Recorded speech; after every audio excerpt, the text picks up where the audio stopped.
Buenas tardes.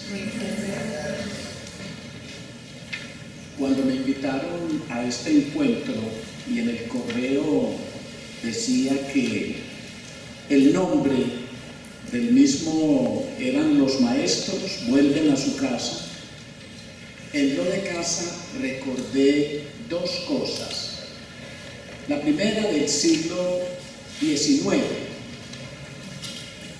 el Colegio de Antioquia, el Colegio Provincial, el Colegio de SEA, que fueron nombres de la Universidad de Antioquia. En su definición en los archivos uno se encuentra, entre otras, la definición que tiene que ver con esta, la universidad, como una casa de estudios en la que se reúnen maestros y alumnos para aprender las ciencias, las artes, los oficios, etc. Pero me llamó la atención lo de casa de estudio. Casa evoca seguridad, confianza, solidaridad, y eso es bien diciente. También en lo personal, para este regreso acá, después de muchos años, me siento con seguridad, con confianza, en solidaridad y muy contento por eso. Pero también recordé la definición de escuela en la gran didáctica de Comenio, en la didáctica magna. Cuando él define escuela, la define con el lenguaje en uso, que era el latín. Escuela es officina humanitatis. Traducido al español es fábrica o taller de hombres. En el sentido metafórico, es el lugar donde se construyen personas, personalidades, o se reparan. Y después, jugando con esa expresión, debe estar por ahí en el centro de documentación y seguramente en la biblioteca, un trabajo que hice sobre la historia de hace 60 años de la Facultad de Educación, de esta Facultad de Educación. El título, los que estén interesados lo buscan así: Facultad de Educación de la Universidad de Antioquia, Taller de Hombres, Historia de la Facultad de Educación, en donde recogemos los modelos, en una breve definición de cada uno de ellos, con los cuales se formaron maestros en estos 60 años. Pero concentrándome en el tema, el reto de la formación de maestros en la actualidad, y ya el profesor Enrique Batista explicó por qué se ha convertido en un tema generador en el momento actual. Yo quiero remitirme a la creación del sistema de instrucción pública en Colombia, o lo que podemos decir con el lenguaje coloquial de hoy, la creación del sistema educativo colombiano. Recuerden ustedes, esta es una historia muy larga, pero el núcleo de preocupaciones que resultaron con esa respuesta, creación del Sistema Nacional de Educación, tiene que ver con la propuesta de los liberales radicales de finales del siglo XIX, hacia 1870, con esa reforma de estirpe radical. Los gobernantes de entonces se hacen esta pregunta: para formar en la modernidad a los colombianos, ¿qué modelo podemos seguir con posibilidades de éxito? ¿Hacia dónde debemos mirar? ¿Con quiénes debemos interactuar para formar una generación, varias generaciones modernas en Colombia? Y entonces el gobierno consulta con sus agentes consulares en Europa, particularmente con don Eustacio Santamaría, que era el cónsul en Hamburgo, y este le dice a los gobernantes de 1870, de esos años, que los mejores educadores de Europa y el mejor modelo es el prusiano, alemán, diríamos hoy, y que él puede conseguir que vengan a Colombia, a los Estados Unidos de Colombia, que así se llamaba entonces, a muchos les gustaría que todavía hoy se llamara así, Colombia, que él le puede conseguir los educadores, una misión alemana que se encargue con esos educadores de venir a los estados soberanos y formar a los maestros de cada uno de esos estados. Eso lo acepta el gobierno. Viene la educación prusiana o el modelo de educación alemana de inspiración de Juan Enrique Pestalozzi. Juan Enrique Pestalozzi fue el que creó el sistema de instrucción o de educación elemental, que consistía en responder a estas tres preguntas. ¿Cómo se llama? Nombre, lengua materna. ¿Cuántas cosas existen? Número, o sea, aritmética, matemáticas. ¿Dónde están las cosas? En la naturaleza y en la sociedad, ciencias sociales.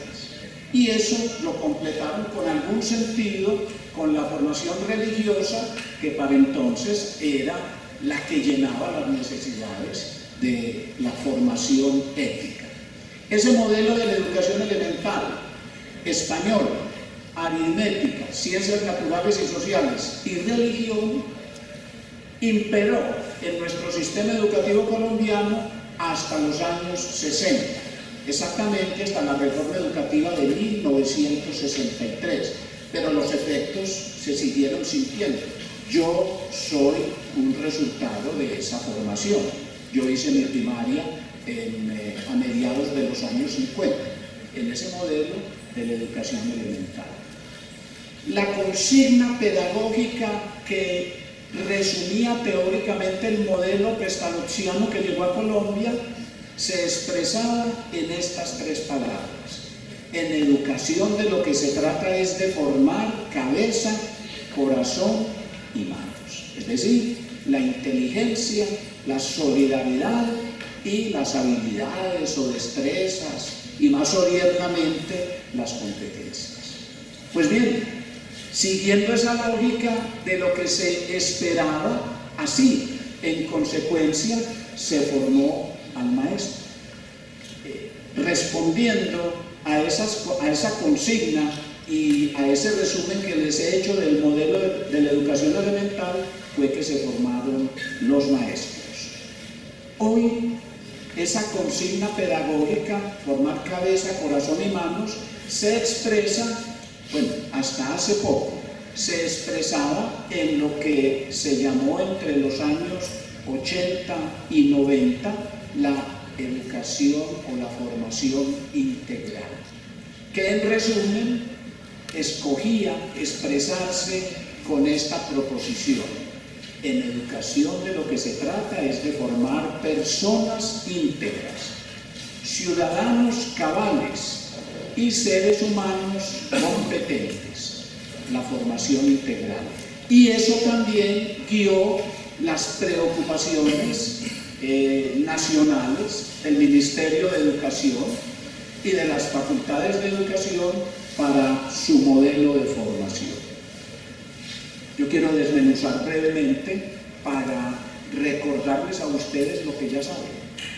Mi tarea aquí es recordarles eso que ya saben y buscar en la conversación qué de eso vale todavía, en qué hay que romper radicalmente y empezar a hacer nuevas propuestas. Miren, con respecto a la persona íntegra, yo creo profundamente que en la formación de maestros no hay nada nuevo bajo el sol, pero necesitamos poner para pasar allí al ciudadano y al profesional, necesitamos personas humanas de calidad, seres humanos de calidad. Y esa no es una tarea de las facultades de educación, no es una tarea de las universidades en primera instancia. Esa es una tarea de la sociedad a través de la familia. Y no voy a entrar, porque no es el momento y no es el tema del momento, en el debate acerca de la estructura de la familia. Yo creo que vamos a tocar más bien las funciones, cualquiera sea esa estructura. El refrán oriental es muy indicativo para nosotros, metafóricamente. El mejor momento para sembrar un árbol fue hace 20 años. Si queremos tener jóvenes maestros de 20, 22, 23 años, vigorosos conceptualmente, con respecto a la ciencia o al arte de educar, con respecto a la pedagogía, a las mediaciones, y como personas, hay que sembrarlo 20 años antes, hay que haberlo sembrado 20 años antes. El debate en el que estamos en este momento, a mí me parece que carece de esa perspectiva. Nos han vendido la idea en estos días frente a los rankings que el tema se resuelve pagándole mejor a los maestros, y tenemos todo el derecho a comer bien, a poder beber vino de sobremesa, a ir a cine, todo lo que nos guste, a teatro, a vacaciones en los mejores hoteles de Cartagena o de cualquier playa de moda. Así debe ser, pero eso no resuelve el problema de la calidad de la educación, porque son varios factores, como anotó el profesor Enrique Batista, y este requiere mucho más que mejorar la nómina. Hay que mejorar la nómina, pero requiere que pensemos en esa perspectiva. ¿Qué tipo de personas, sobre qué tipo de persona, de personalidad debe levantarse el ciudadano y profesional del magisterio? Ese es un proyecto de la sociedad a través de la familia. Necesitamos formar personas para muchas profesiones, particularmente para la del magisterio, que tengamos claro que somos animales racionales, situados y fechados, ambiguos, contradictorios, y por lo tanto en una lucha permanente entre el sabio y el bribón que hay en cada uno de nosotros, y que ojalá esa contradicción se vaya resolviendo por el lado del más humano. Pero eso no es tarea principalísima de la Facultad de Educación. Ese es un presupuesto con el que debemos partir en la Facultad de Educación. Y entonces, ¿qué vamos a hacer? Pensemos. En una época, en la Facultad de Educación, se discutió ese tema. Nunca definimos bien la ruta a seguir, pero se llegó a aplicar en algún momento no solo el examen de admisión que tenía estipulado la universidad, sino una escala vocacional para ver si los aspirantes en la Facultad de Educación tenían actitud hacia el magisterio. Habrá que construir o actualizar una escala de actitudes, una escala vocacional sobre la cual podamos atender en parte a esa preocupación del tipo de persona. ¿Con qué proyecto educativo se están formando quienes llegamos después a estudiar profesionalmente educación para acompañar a los niños, a los jóvenes o a los adultos que lo requieran en esta tarea de formación? Yo comparto con las 3 religiones monoteístas y con el humanismo radical unas guías para la acción que me parecen son el contenido mínimo para formar esas personalidades sobre las cuales podamos levantar estos ciudadanos maestros. ¿Y qué son? En primer lugar, la gran proposición que me parece que está a la orden del día, la dignidad de la persona. Todo ser humano merece un trato humano. La segunda proposición, la ley universal. Harás a otro lo que quieras que te hagan a ti. Yo diría que con esas dos podemos asegurar personas y personalidades fuertes sobre las cuales levantar el ciudadano maestro. Pero hay otras guías para la acción según esta gran guía, esta gran expresión de las 3 religiones monoteístas, el judaísmo, el islamismo, el cristianismo y el humanismo radical. No matarás, no robarás, no mentirás, no harás mal uso de tu sexualidad, y un grupo de maestros que pensamos en esto hemos agregado una más que se expresa así: estudiarás como le conviene a tu edad, a tu desarrollo afectivo, cognitivo, moral y de responsabilidad. En todo caso, hay que asegurar pues una base humana, de persona y de personalidad vigorosa, potente, sobre la cual levantar el ciudadano. Y en ciudadanía yo diría que hay 3 esferas para trabajar, otra vez, desde la casa o desde la familia o el pedazo de familia, sin detenerme en la discusión sobre la estructura.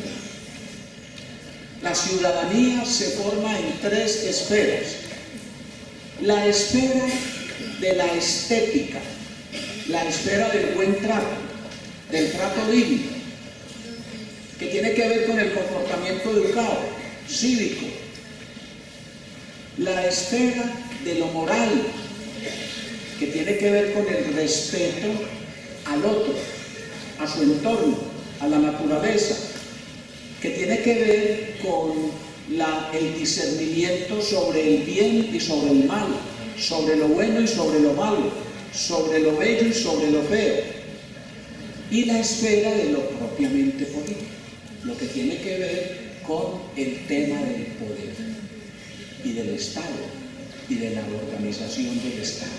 Esta tarea empieza en la familia, pasa por la familia y llega a la escuela, en esos años tempranos, desde el preescolar, el año 0, hasta que se llega a la media, en que las condiciones son diferentes, porque ya estamos, por lo menos en los colegios de los sectores medios, a puertas de la universidad, donde eso habrá de continuar. Y después, teniendo personas y ciudadanos, sí, eso que viene a ser en el orden expositivo con tercer lugar, pero que en la vida, solo por razones expositivas decimos que en tercer lugar, en la vida estos elementos tienen que estar combinados con sentido, articulados orgánicamente, que es el desarrollo de competencias.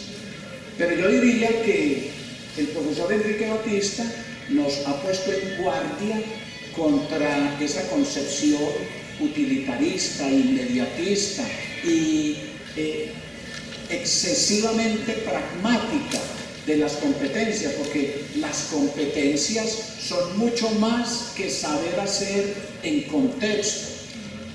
El mismo Estado acaba de caer en cuenta de eso y está intentando renovar, por ejemplo, las pruebas saber 1/10.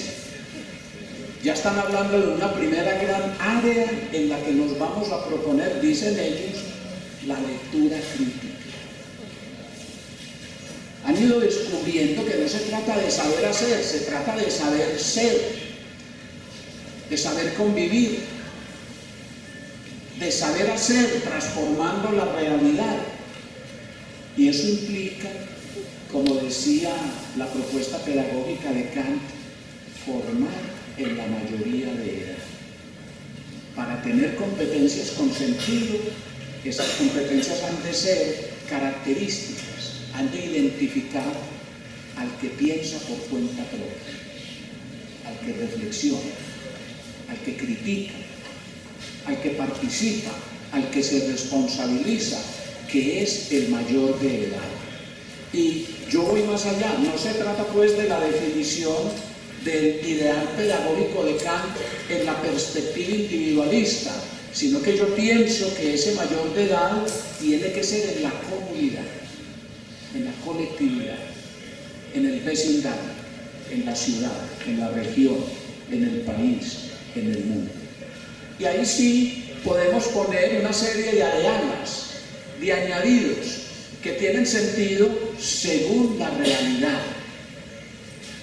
Eso que acaba de salir en la prensa de hace 8 días, en un breve artículo de prensa, las nuevas condiciones para la formación de maestros en Colombia, que decía precisamente lo que el decano nos recordó: en ningún caso que se formen a distancia o por la vía de la educación virtual. Yo creo que ahí hay un error, que desde el tercer semestre se haga la práctica. Yo veo útil, no solo desde el tercer semestre, ir a las escuelas y a los colegios desde que se ingresa a la Facultad de Educación. No se trata de ir a enseñar nada, es que tienen que ir los estudiantes de educación desde temprano, desde el primer día de clases en la facultad, a lo que va a ser el lugar natural de desempeño de sus funciones. Conocer el mundo de la escuela, conocer los niños y los jóvenes, conocer la cultura escolar, conocer a los colegas y la vida de los colegas, de los maestros,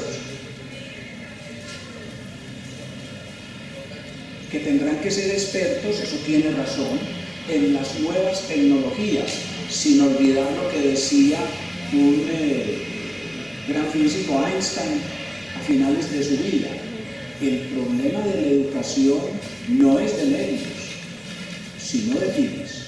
Mantener los fines.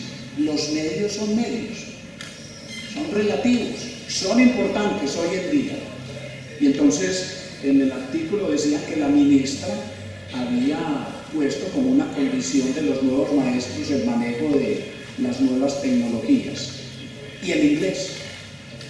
Yo diría que el inglés es muy importante, pero es más importante lo que hay detrás del inglés: la comprensión del mundo, mundo natural, mundo físico, pero también mundo de relaciones humanas, para entendernos con otros y ponernos en la condición, en la capacidad de transformar el mundo físico, el mundo natural y también el mundo de relaciones. Dejo para la conversación. Bueno, muchas gracias. Bueno, como se trata de hacer un conversatorio, de invitarlos a ustedes también a que interactúen con nuestros invitados. Hay una silla, como estamos filmando el evento, que incluso la idea es: nos estamos celebrando los 60 años durante un año entero, desde octubre del año pasado y va a finalizar en octubre de este año con un gran foro sobre los 20 años de la Ley General de Educación, que el profesor Enrique Batista nos recordaba, y que todos coincidimos que tiene temas muy positivos, pero que hay parte de la agenda que todavía no se ha realizado.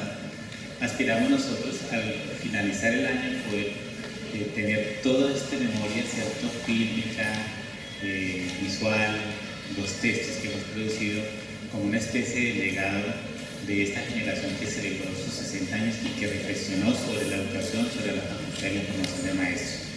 Quisiera saber si hay alguna persona de las que está aquí que quisiera intervenir, también comentar o hacer alguna pregunta a nuestros invitados, comenzando con nuestros invitados de honor que están acá.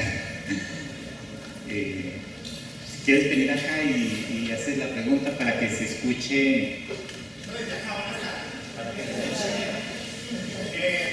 Yo quisiera de pronto intervenir con respecto a lo que es el decreto 278, que de pronto no se mencionó y que ahora de pronto es lo que nos convoca a nosotros los docentes en ese sentido. Vemos desde este decreto que, si bien la ministra propone muchos cambios que parecen ser, desde la perspectiva de razonables, hay inconsistencias cuando al escalafón docente ahora ingresa cualquier profesional que tenga afinidad con una de las áreas que se dictan, ¿cierto? Es decir, el ingeniero que va a entrar a dar matemáticas, el psicólogo que de pronto puede entrar a dar alguna de humanidades.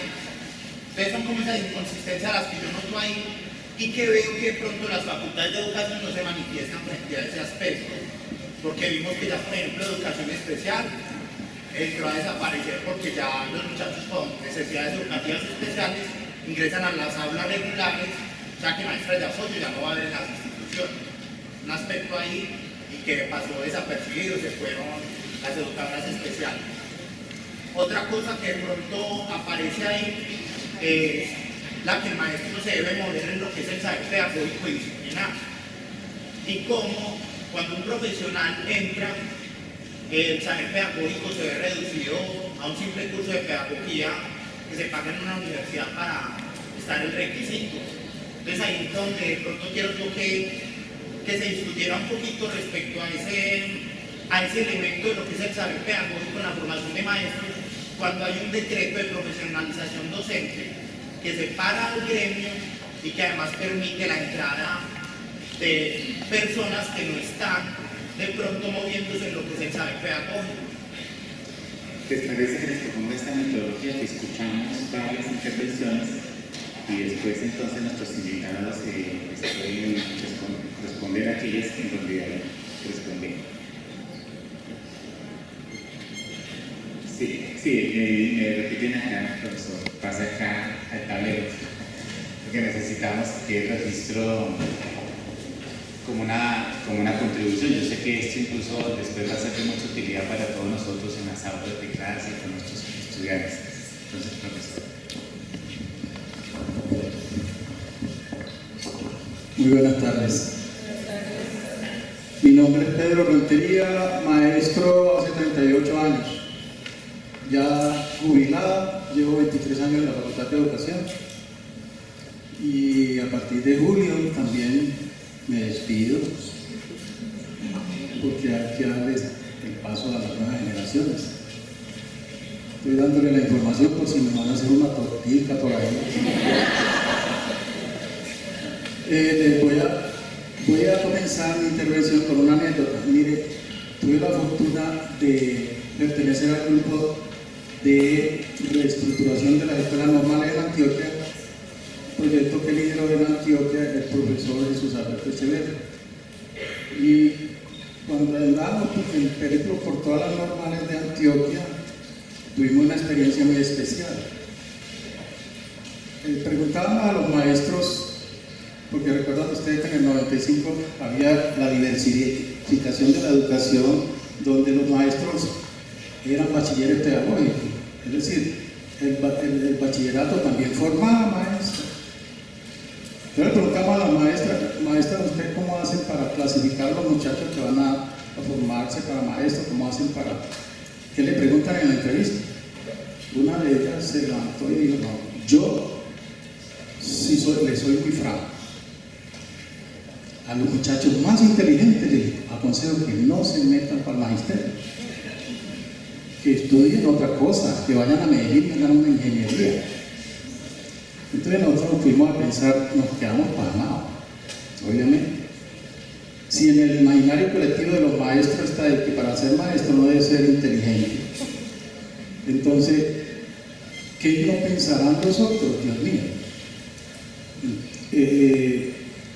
Eso es lo que está sucediendo hoy. Es decir, los muchachos más inteligentes no están, digamos, prefiriendo la formación docente. Primero porque la docencia no es una carrera atractiva. Económicamente, si los muchachos dicen en la casa que van a estudiar la Facultad de Educación, seguramente tienen un problema con el papá y la mamá, o con la novia, me deja poner a aguantar hambre. Eso es un problema que hay que irlo pensando, profesores. ¿Cómo hacemos de la carrera docente una carrera más atractiva? ¿Sí? Más atractiva en todos los sentidos. Bueno, con relación a lo que se está discutiendo actualmente sobre las pruebas PISA, y que ya todos estamos pensando en pruebas.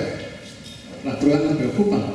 A mí me preocupa el desplazamiento de la pertinencia de la educación, que ha estado discutida, pensada para resolver los problemas de la comunidad. Una educación en el contexto y para la transformación de la sociedad. Esa pertinencia se va a desplazar hacia la formación de los muchachos para responder pruebas. Y es lo que estamos viendo en los colegios. En la segunda mitad del año, en todos los colegios están preocupados porque vienen las pruebas del IFE, porque vienen las pruebas de saber, porque vienen las PISA, las que sean, pero necesitamos que el colegio quede muy bien rankeado. ¿Y dónde está la sociedad? ¿Dónde está la formación humana que decía el profesor Vladimir? Entonces, eso sí me preocupa a mí. O, ¿dónde está la criticidad de la sociedad o la criticidad de la educación? O la criticidad de la enseñanza. ¿Dónde está esa gran preocupación de los críticos desde la escuela de Frankfurt hasta Paulo Freire, aquí en América Latina, por transformar esa sociedad, por formar un ser más pensante, más crítico, más transformador? Entonces, eso sí me preocupa a mí. Valdría la pena también preguntarse por el experimento del ingreso de los profesionales, ¿no? Anotaba el compañero, el experimento del ingreso de los profesionales a la educación y a la enseñanza. Yo creo que ese es un ítem que hay que evaluar, y llegó la hora, porque las pruebas también están planteando, porque se creía pues que el problema era que los maestros no sabían ciencia. Y como no sabían ciencia, no sabían enseñarla, entonces hay que echarle mano a los profesionales para que enseñen ciencia. ¿Y dónde están los resultados? Esa es otra preocupación que yo tengo. O también, ¿dónde está el problema de la pregunta por la dignidad del maestro? Eso también es otra discusión que hay que dar. Bueno, y voy a dejar en esta parte también una pregunta para nuestros profes, que a nosotros nos da mucha alegría volverlos a ver aquí, porque fueron nuestros profesores, los que quisimos, los que seguimos queriendo y los seguimos esperando. A partir de julio yo también me voy, espero que me vuelvan a invitar. La pregunta que voy a hacer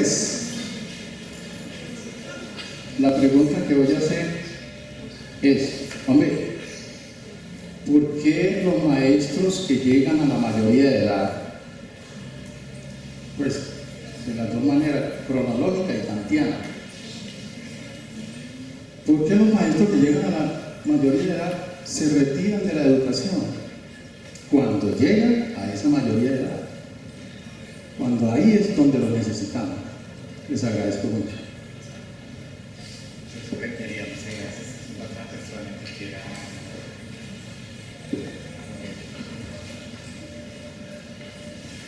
Buenas tardes. Mi nombre es Juan Luis Giraldo. Dos preguntas concretas para los profesores. Prácticamente en todas las instituciones está registrada la misión educativa. En el registro de la misión educativa o en la misión institucional se habla de formación integral. Tratándose ahora de una discusión sobre los retos para la formación del maestro, ¿cuáles serían los componentes básicos para esa formación integral? Si se trata de hacer esa división, por ejemplo, que el profesor Vladimir sugiere de cabeza, corazón, mano, ¿cómo concebir una unidad que armonice esos tres componentes y que haga efectiva esa consigna que todas las instituciones están también planteando, formación integral, todas hablan de lo mismo? Y la segunda pregunta tiene que ver con algo que sentí como si hubiese una posición diferente de los profesores con respecto a lo de las prácticas educativas. Entiendo que el profesor Batista no está de acuerdo con iniciar muy tempranamente la práctica, en cambio el profesor Vladimir defiende la posición de iniciar desde temprano. Defenderla o empezar la práctica desde tempranos estudios en licenciatura no estaría cargando unos significantes muy negativos en cuanto a aquello en la formación del ser humano con base en la aplicación del lenguaje, es decir, de hacer de la escuela o de la institución una oficina formadora, que hacer el hombre para que vaya a servir, para que vaya a formar a otros, y porque puede de pronto en esa práctica temprana contagiarse del ambiente donde una preparación deficiente puede más bien absorber al alumno practicante con el alumno aprendiz y degenerar más la educación, más el sentido de la educación. Si les parece, entonces damos paso a estas tres intervenciones que se han dado para recibir la retroalimentación. Profesor de la ley para los... Mire, una cosa es la formación en la facultad. Yo diría que cuando nosotros tenemos estudiantes, profesores en la Facultad de Educación, estamos en la condición de laboratorio, porque para mí sigue siendo muy importante la vida, la cultura es la vida, decía Jacques Lang, y conecto con lo de la práctica. Una de las dificultades que hemos encontrado en los jóvenes profesores cuando van a trabajar, por ejemplo, al colegio donde yo soy rector, es que tienen muy buena información, tienen un horizonte de lectura muy aceptable, tienen una capacidad de diálogo extraordinaria,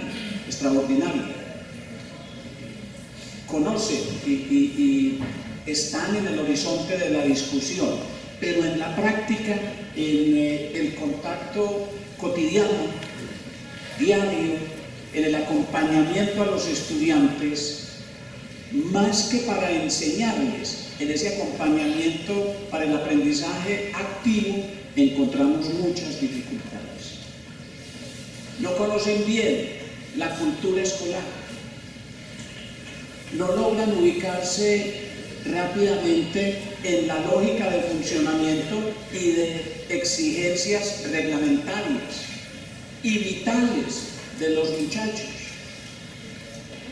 Entonces, yo por eso considero que con la formación diaria en la Facultad de Educación hay que entreverar la experiencia vital, que vayan a la escuela y al colegio en una asociación entre escuela, colegio y Facultad de Educación a través de sus profesores acompañantes, para que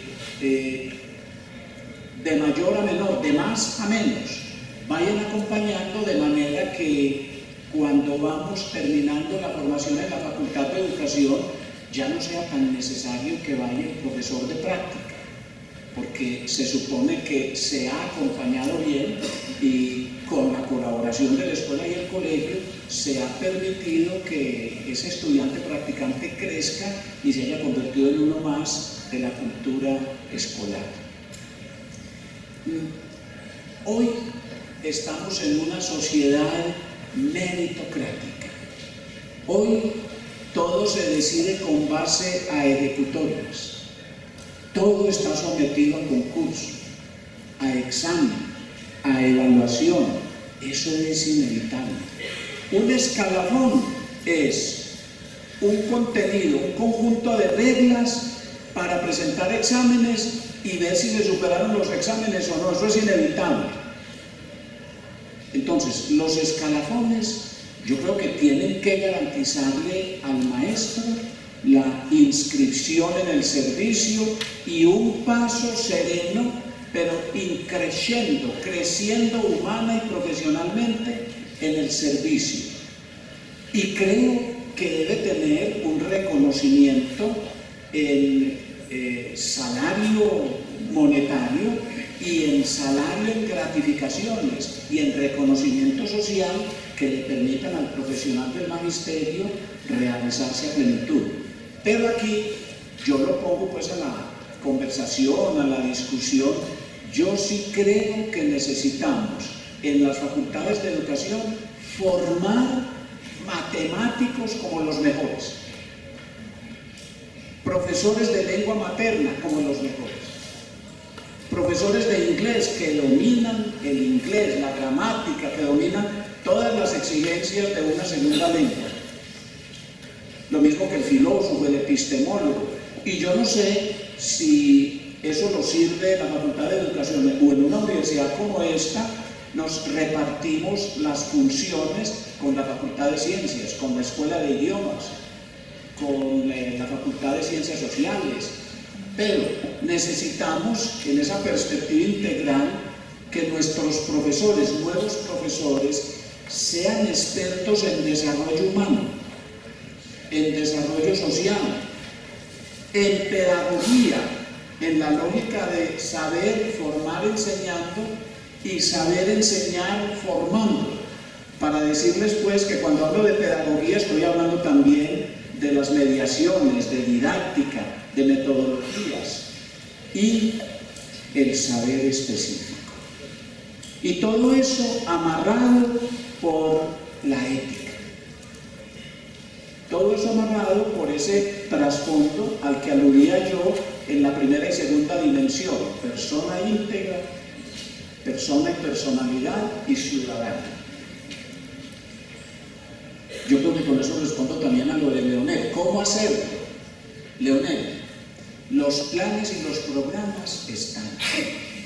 Hay letra y buena para esto. El gran tema sigue siendo el ejemplo y la vida. Nosotros, los profesores que estamos en contacto con los muchachos y las muchachas que se preparan para el magisterio. ¿Qué ven en nosotros, además de la propuesta epistemológica, teórica? Ven en nosotros la encarnación de eso que les proponemos. Ven en nosotros la pasión positiva, afirmativa, el encanto, la seducción se mantiene. ¿O ven en nosotros a los funcionarios? Entonces, yo diría que para convertir en realidad la propuesta de formación integral, ejemplo y vida. Ejemplo en nosotros, en cada uno de nosotros, y vida institucional. Esta Facultad de Educación, yo creo que es, pero en todo caso debería ser un lugar del que uno no se quiere ir, al que uno quiere llegar muy temprano, porque aquí lo que hay es vida, y vida en todo sentido. No solo la vida intelectual, contemplativa, sino la vida afectiva, la alegría de cada día, de lo cotidiano, de lo ordinario.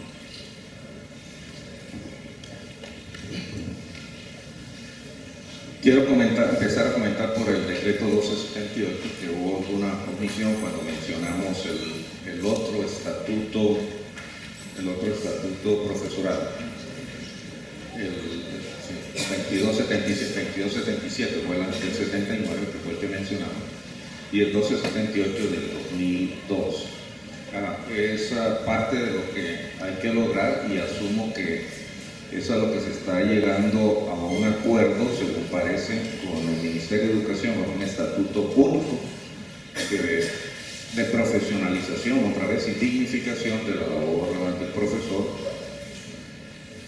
Además, con las reivindicaciones sobre la inversión per cápita en salud, que son 80,000 pesos anuales por maestro, mientras que otros funcionarios públicos tienen el doble, 160,000. Eso tiene un efectos gravísimos sobre las posibilidades de atención en salud para los profesores, maestros en general. El asunto de otros profesionales no es un asunto del 1278. Ya el 2277 del año 79 ya contempla el escalafonamiento de profesionales. Entraban en sexta categoría, tenían que pasar algún tiempo y tomar algunos créditos o licenciarse para efectos de pasar a séptima categoría.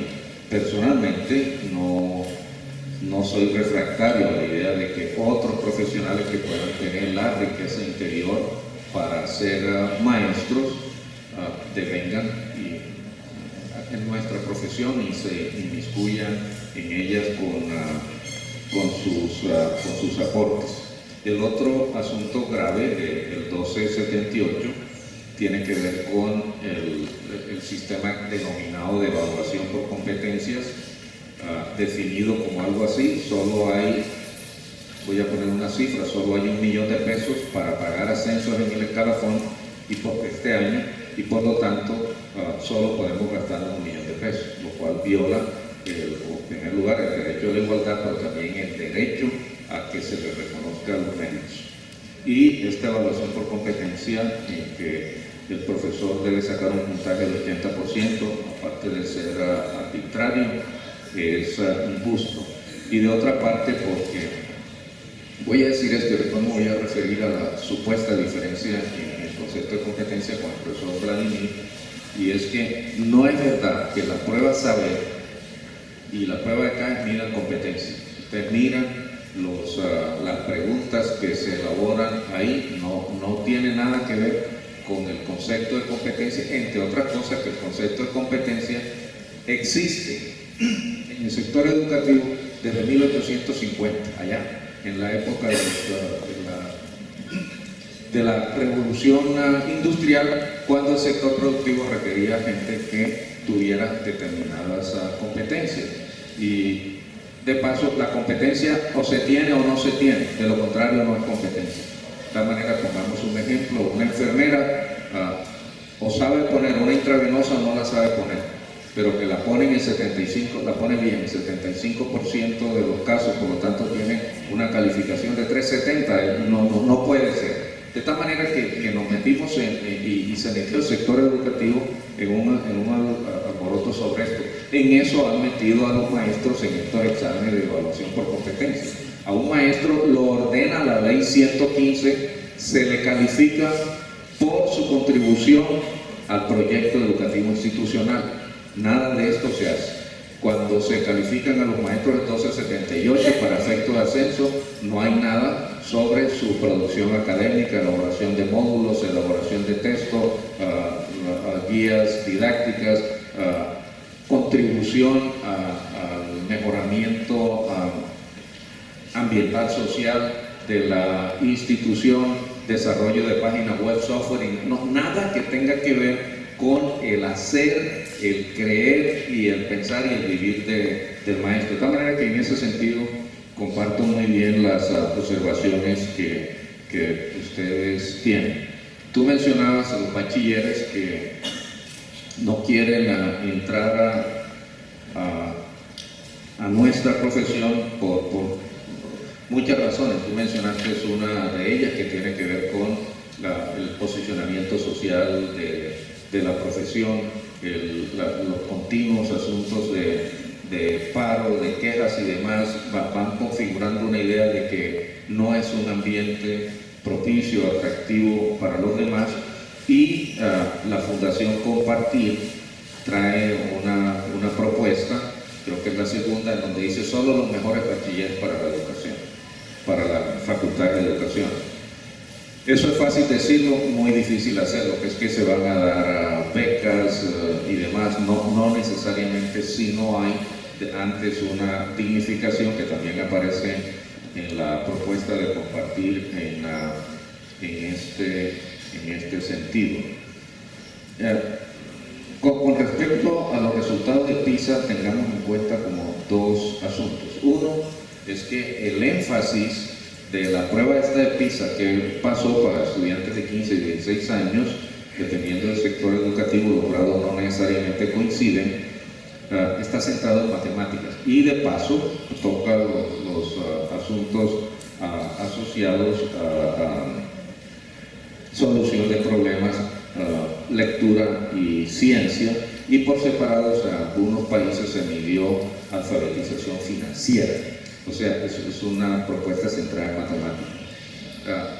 En términos de la tipología que muy bien señaló el profesor Vladimir, bastante de cabeza y poco de corazón.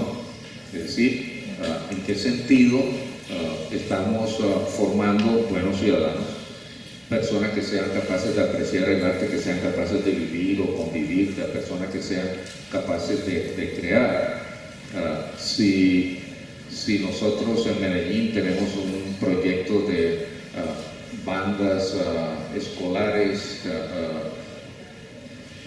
y otros niveles de formación que queremos con los estudiantes, esto no lo miden estas pruebas. Es importante señalar, sin embargo, algunos de los asuntos que nos tocan a nosotros, particularmente desde Bogotá. En Bogotá convirtieron, y Bogotá le fue horriblemente en esta prueba PISA, convirtieron el currículo en lo que miden las pruebas del ICFES. Y en ese momento se pervirtió la calidad de la educación y pusieron a los maestros, tanto entidades privadas principalmente como públicas, a trabajar en esa dirección, por lo que ustedes señalaban con el bendito ranking. De tal manera que ese es un asunto en donde algo tenemos que ver, pero particularmente influido con aquellas tendencias para que el currículo sea lo que miden las pruebas del ICFES. Y de otra parte está el asunto del decreto 1279, uno más allá del 1278, que tiene que ver con los estímulos con productividad académica en las instituciones públicas de educación superior.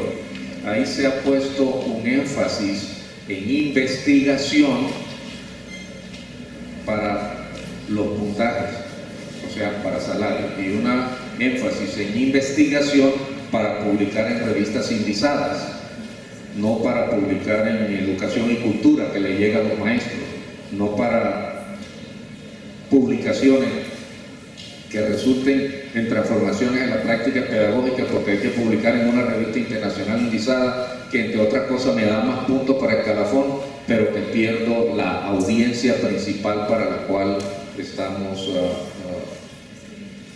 escribiendo e investigando.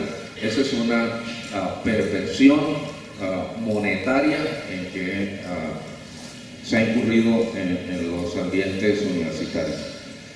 También toda esta intervención surge un modelo que no mencionamos aquí, entre tantos asuntos que habría que decir, y tiene que ver con el modelo de formación de maestros denominado la cachucha pedagógica.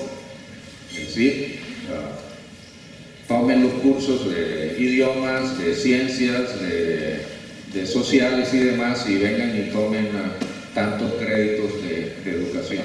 Ese modelo que lo han asumido algunas facultades de educación en el país no ha funcionado. Algo en la guía que acaba de sacar el Ministerio de Educación alrededor del decreto 1295, el registro calificado, la acaban de publicar además, indica que sea a 5 años con la posibilidad de doble titulación. Eso en qué va a resultar, que va a tener el título de biólogo, pero también a la misma vez título de licenciado en biología. Esa es una posibilidad. Pero en esto quiero ser explícito conectando con algunas de las intervenciones del profesor Giraldo en el siguiente sentido. No tengo, pienso, una discrepancia conceptual con el profesor Vladimir sobre el asunto de práctica. Yo lo que estoy diciendo es, si la norma dice tengan práctica desde el tercer semestre, viola la autonomía universitaria. Estoy diciendo, dado los acuerdos generales a que podamos llegar en las comunidades académicas asociadas a la Facultad de Educación, cómo estructuramos una propuesta para armar bien, cómo articulamos el modelo para armar una buena propuesta educativa con libertad entre unos y otros. Fíjense que en algunos lugares lo llaman semestre de industria, pero a lo que me estoy refiriendo además de fondo con esa propuesta es que vuelve a la idea de que lo que el maestro necesita es saber hacer, por lo tanto empiece a hacer desde el tercer semestre. Esa es la parte del profesor Vladimir, en donde por eso pienso que no tengo discrepancia con usted en eso. Sí, el maestro puede hacer lo que algunos filósofos llaman la práctica teórica. Ahí muchos de nuestros estudiantes acaban de salir de los liceos, tienen experiencia reciente, otros son normalistas, otros son maestros en ejercicio. Por lo tanto, las opciones de aprender, como señala el profesor Vladimir, aprender más constantemente sobre el devenir, el actuar diario de las instituciones educativas, está abierto a muy distintas posibilidades. Quiero mencionar dos asuntos adicionales. El modelo de formación por competencia es uno de las opciones de formación que existen. Si esa es la opción que acoge usted o acoge una facultad, esa es la opción, pero hay otras. Lo que no podemos decir es todos los maestros se forman en modelo de competencia. Y el profesor Vladimir lo ha dicho muy clarito.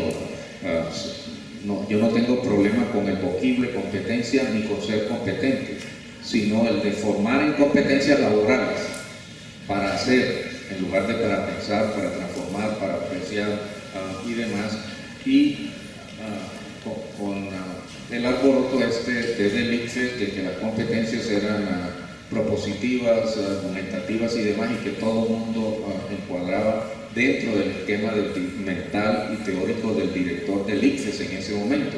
Su propia concepción se la impuso al resto del país, en lugar de que los que quisieran trabajar bajo esa vertiente los trabajaran.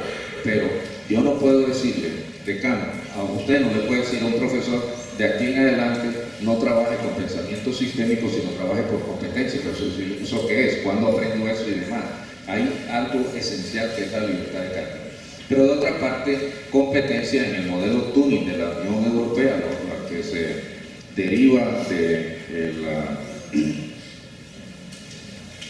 acuerdo de hace unos 12 años, que las competencias son conocimiento, habilidades, destrezas, actitudes y valores. De tal manera que competencia no es saber hacer, ese es el asunto que tengo que decir ahora en este punto sobre competencia.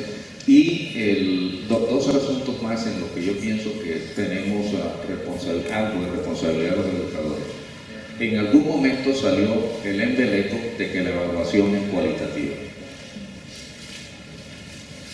Leonardo, toda evaluación es cualitativa. Es un conjunto de juicios que se emiten sobre procesos de enseñanza, de aprendizaje, medios y mediaciones pedagógicas o lo que fuese. Se confundió con calificación. Si la calificación se expresaba en números o en esta escala inconclusa, impropia, además, en términos semánticos que se utiliza actualmente. Se miente más con palabras que con números, les digo yo por convencimiento. Lo que es cuantitativo o puede ser cuantitativo o expresado en numerables es la calificación, pero toda evaluación es cualitativa. Pero esto se conecta con que en algún momento también se dijo no hay que examinar y que las pruebas de múltiple escogencia solo miden memorización, lo cual es totalmente incorrecto. Hay que examinar, uno, y dos, examinar no es rajar, examinar no es atormentar a los estudiantes, hay que examinar, hay que hacer seguimiento, formación, evaluación formativa, como decimos en el campo, y hay que examinar también con preguntas de verdadero y falso, de múltiple escogencia, de aparamiento, de A y B son correctas, C y D, etc.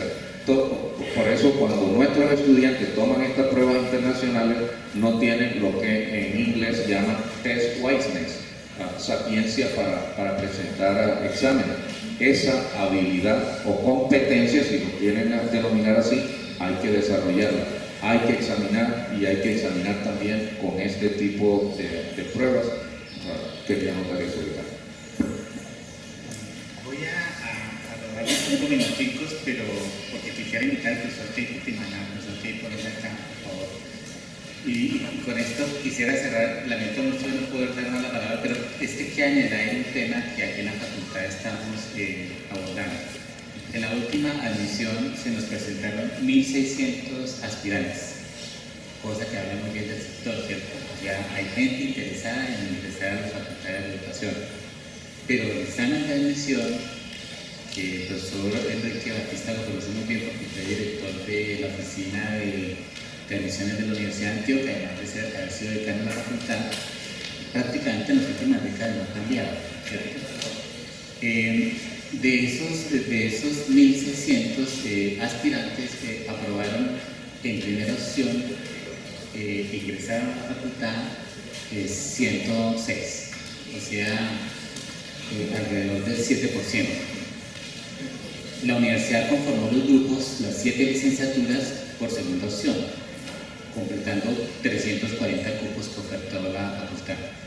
La licenciatura básica en matemáticas, estratégica, como cualquier otra de conocimiento, se conformó con 3 estudiantes con primera opción y 38 por segunda opción.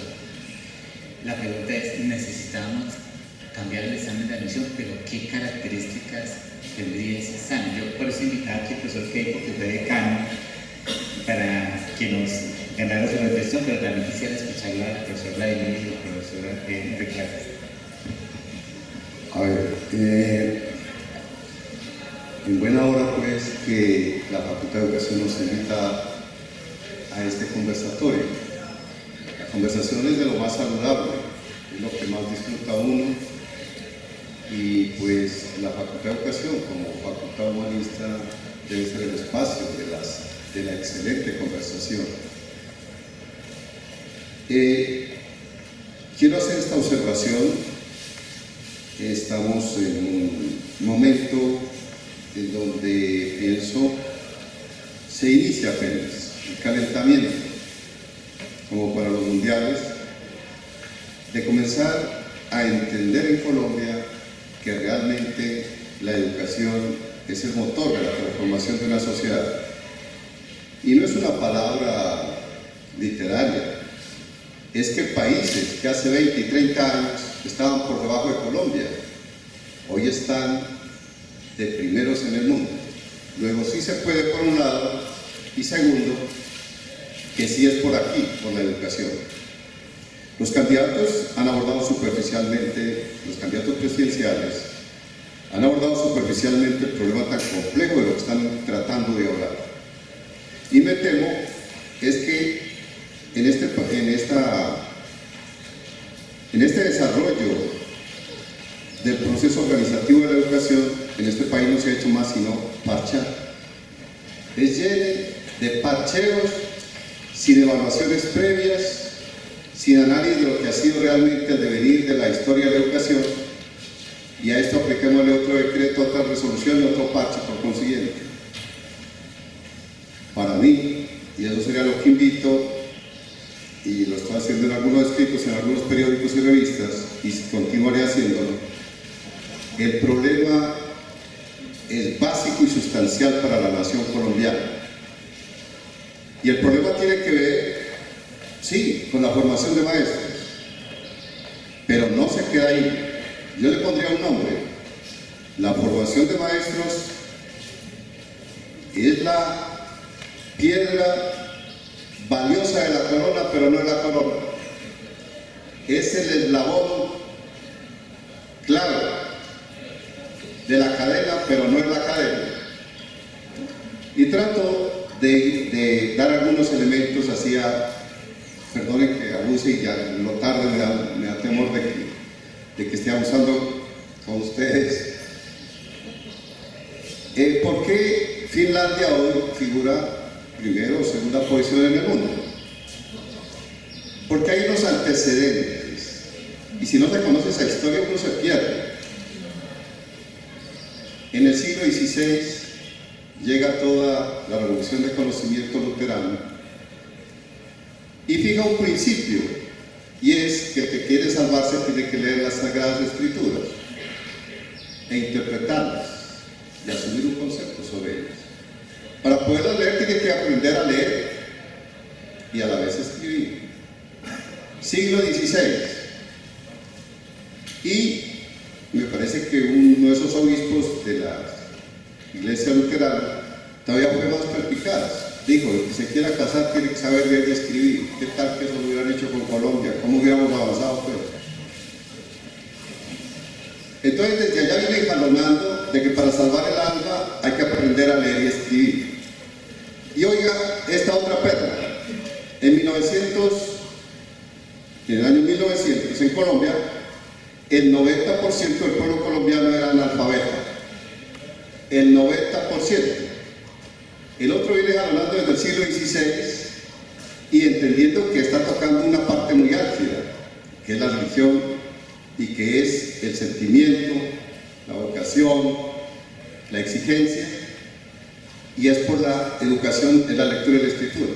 En Colombia, con otros patrones culturales, 1900, 90% de analfabetismo en este país. Entonces, ¿quiénes sabían leer y escribir? Pues las élites dominantes, las que usufructuaron hasta 1960, libremente, a su antojo, cómo poner a votar acá, cómo hacer la contradicción, muy superficial, muy secundaria, pero la muerte resultaba. Abusar de un país analfabeto.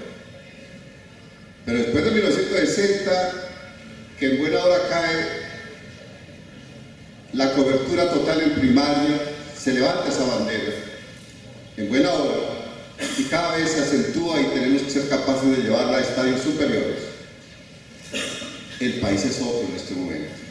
Y la campaña apenas está tocando un pedazo de ese parche, queriéndonos aparecer de que son unas 2 o 3 disposiciones las que hacen falta y ya. No. Para abreviar esto, el problema de la educación es un problema estructural. Es un problema de Estado y la educación tiene que ser con políticas de Estado. A esta educación hay que pensarla antes que invertir. Piense qué es lo que va a hacer. En los países que han avanzado, como se podría nombrar, Finlandia, Corea, Singapur, todos los demás sistemas, la misma China, la misma India, que no son ni países para el continente, no había. Las 3 preguntas que se han hecho es, ¿qué es ser maestro? ¿Quién puede ser maestro? ¿Y para qué se necesita el maestro? En Colombia, con una resolución, un decreto y algunos burócratas, ni se preguntan ni se responden, fusilan de una. Entonces necesitamos que la educación sea orientada por políticas de Estado, pensada primero por intelectuales que los tenemos en el país, y tercero, una gran inversión. ¿Cómo es posible que hoy el gran contingente de maestros que está atendiendo en los 4 puntos cardinales de la nación son normalistas? Y las normales pegadas de un hilo, asfixiadas, ni jurídicamente tienen solidez en este momento. Desde años A, que eran los grandes centros experimentales, para eso se crearon las normales. Y 2, financieramente, y con la medida que acaban de sacar, sí que es cierto, que cobren 60.000. Y todo, tal vez la pregunta que hacía el señor decano, los sistemas de admisión a quien quiere ser maestro. Cuando me correspondió a mí, lo que se me ocurría, y fue muy de fuerte discusión en el Consejo Académico, era que yo creía que por lo menos una entrevista que permitan sondear quién es el que llega a la facultad. Yo creo que una entrevista bien estructurada por maestros de amplia experiencia podría colocarnos un sedazo, pero como también la admisión llegaba de aquellos que no podían ingresar a las otras carreras, ya por un desecho tomaban esta vocación, y la condición era de que inclusive los puntajes más bajos son los de, por lo general, en un alto porcentaje los que ingresan a la Facultad de Educación. ¿Cuáles son los puntajes que llegan en Finlandia? Los más elevados puntajes. Comparemos esas dos situaciones ya para redondear. Finlandia, podríamos decir, un país de 5,5 millones de habitantes, es una clase media. Yo casi diría que allá se podría dar por seguro que no hay pobreza ni mendicidad como en Colombia. Ni bajos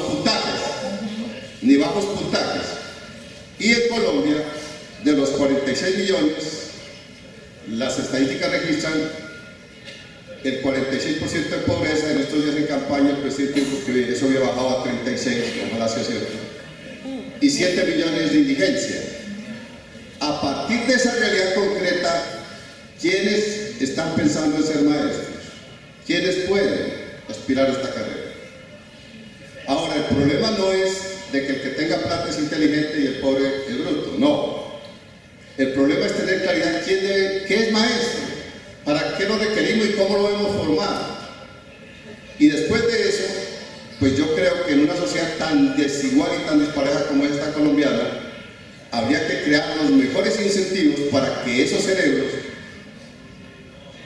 potencialmente, inteligentemente, actitudinalmente, ¿sí?, demuestren que su vocación sí es ser educadores, darles todo el apoyo que se requiere. Pero les advierto que van a pasar muchas lunas antes de que esto sea realidad. Porque como me lo decía cuando traje a la facultad al doctor Carlos Lleras de la Fuente, ve que vos sos un loco por la educación de este país. Pero te advierto que todos esos pichones de presidentes han pasado por el patio de mi casa, el solar de mi casa, yo he jugado con ellos. Y ninguno se ha tomado en serio la educación ni sabe de eso. Y él, como le cargaba cierta bronca, Andrés Pastrana decía, un fumador de marihuana, uno que copiaba exámenes, que nunca escribió 2 hojas y lo eligieron presidente de Colombia por el apellido. Entonces, con un presidente de esos, improvisando ministros de educación, nos vamos a demorar un poquito si nosotros, como maestros intelectuales, no jalonamos una propuesta bandera y hacemos y convencemos que la educación es lo fundamental para el desarrollo de este país, es lo fundamental para responder a la dignidad humana, pero también entendiendo que debe ser reconocida la dignidad del maestro. Perdónenme por lo extenso.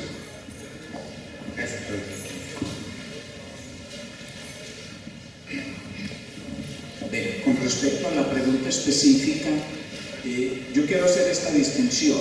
Etimológicamente, vocación y vocación magisterial. La palabra vocación viene de vocare, tener un llamado, tener palito, tener una inclinación.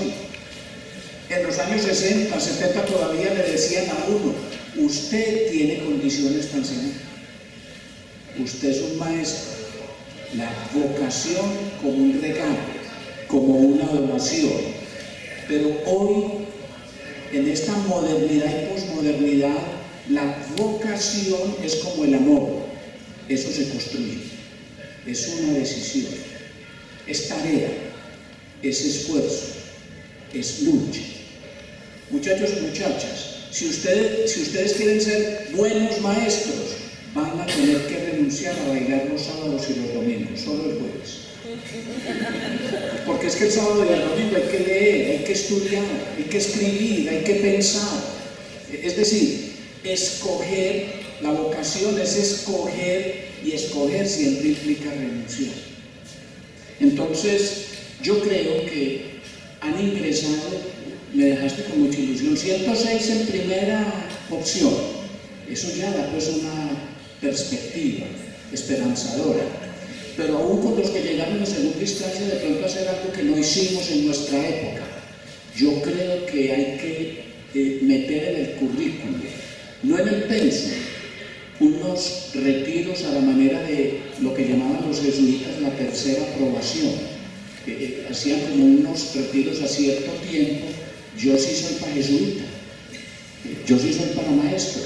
Y entonces hablar con mucha claridad con los muchachos y llevarlos a que se revisen vocacionalmente y tomen la decisión, ¿me quedo o no me quedo? Yo diría que hay que buscar un instrumento que Ipo mencionó, yo no había pensado, una entrevista cualificada, podría ser, para agregárselo a la otra prueba estandarizada para todos los bachilleres. Pero sí se necesita una prueba diferenciadora para los maestros. Yo en eso soy un nostálgico, todavía creo que el magisterio genera carácter en las personas que lo escogimos, finalmente. Antes de abordar admisión, tuve 4 años dirigiendo admisiones de registro. Veo ahí la expresión de Facultad Semilla y voy a hacer un resumen que hice en alguna otra entrevista por estos años 60. Mucho de lo que es la Universidad de Antioquia hoy surgió de la Facultad de Educación. Ya les comentaba que la Facultad de Educación se fundó y trabajó al menos 15 años en su sede en el edificio de San Ignacio. Había una licenciatura en Ciencias Sociales y Filosofía, otra en Matemáticas y Física, otra en Inglés, Español y la de Artes todavía no estaba, y Biología y Química, me faltaba esta, pero también estaba Periodismo. Los primeros periodistas profesionales de este país se formaron en la Facultad de Educación. En una época, por una u otra razón, había resistencia a que los y las enfermeras tuvieran un título profesional, llegaban hasta el 3er año, el equivalente a tecnólogo. Llegaron a ser profesionales de la enfermería como licenciadas en enfermería. Cursaban unos semestres de pedagogía en nuestra facultad hasta que se creó la Facultad de Enfermería. Pero como en la Facultad de Educación existía el Departamento de Biología, el Departamento de Física, el Departamento de Química, el Departamento de Filosofía, el Departamento de Idiomas, el de Matemáticas, cuando la universidad vino en el año 69 aquí a este campus actual y se había creado lo que se denominó Estudios Generales, todos estos departamentos de la Facultad de Educación dieron origen al Departamento de Matemáticas, al Departamento de Biología, a la Escuela de Idiomas y así todas y cada una de ellas. Por eso en una época hubo un roce bastante grande en donde esos departamentos querían formar licenciados. No sabían hacer otra cosa si venían de la Facultad de Educación, y la mayor parte de los profesores eran los mismos que venían de la Facultad de Educación. Unos años más adelante, estaba yo de director del Centro de Investigaciones, se montó el Comité Central de Investigaciones y empezamos a publicar libros derivados de investigación.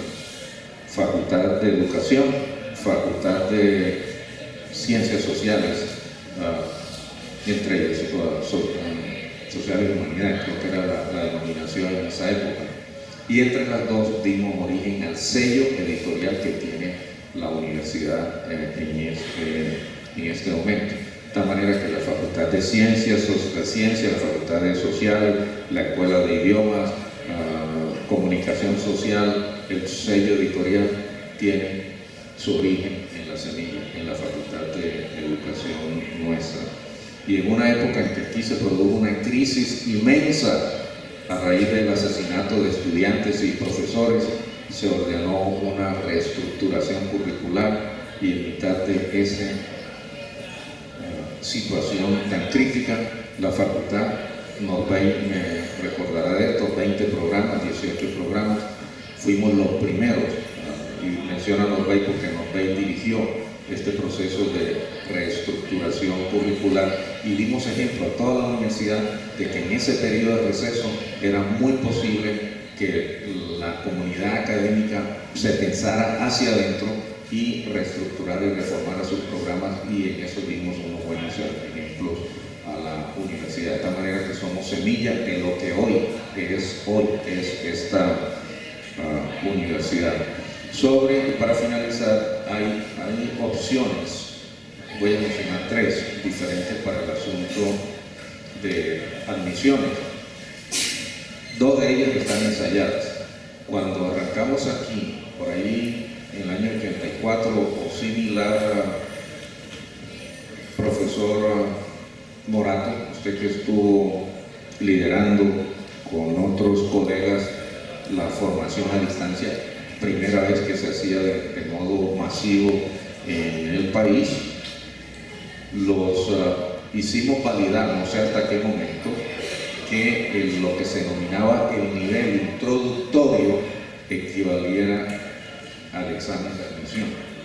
Nosotros, para los maestros, podemos tener un nivel introductorio, y tal cual como en el pasado, convertirlo en el examen de admisión. Segundo modelo, está aprobado, pienso que aquí lo utilizó la Facultad de Medicina también, pero otras facultades de medicina del país lo utilizan. La Facultad de Medicina lo llaman los premédicos. Ese es un semestre antes de tal cosa. Aquellos que tienen un nivel alto en el examen, pero que no completan los cupos, son admitidos para realizar un premédico. En este caso sería un prepedagógico, o como quisiéramos llamarlos, y toman unos determinados cursos, y varios de los créditos que se cursan ahí se les reconocen una vez se han emitido a la universidad. Y hay otra opción que no está ensayada, y como jefe de admisiones la estuve garabateando en la mente, pero pienso que vale la pena, y es lo siguiente. El puntaje con el cual se seleccionan los estudiantes de cuál carrera es sobre la media y la desviación típica total, no dentro del área. Nosotros podríamos tener la alternativa de que la media y la desviación típica se calcule sobre los 1.600 alumnos, y aquellos que satisfagan el requisito de estar en el 40% superior, creo que es el estándar ahora, no sé si es una desviación típica por encima de la media, o creo que es un cuarto de desviación típica por encima de la media, lo cual coloca el 40% superior de esos 1.600 pueden ingresar a realizar estudios aquí. Totalmente posible, y podemos ensayar. Bueno, el debate está abierto.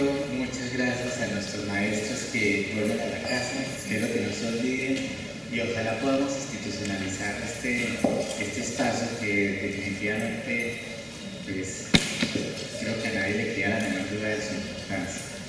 A los profesores, a los estudiantes que nos han acompañado, a los colegas del Consejo de Facultad, pues muchas gracias, y de verdad que es un placer haber compartido con ustedes y devolverlos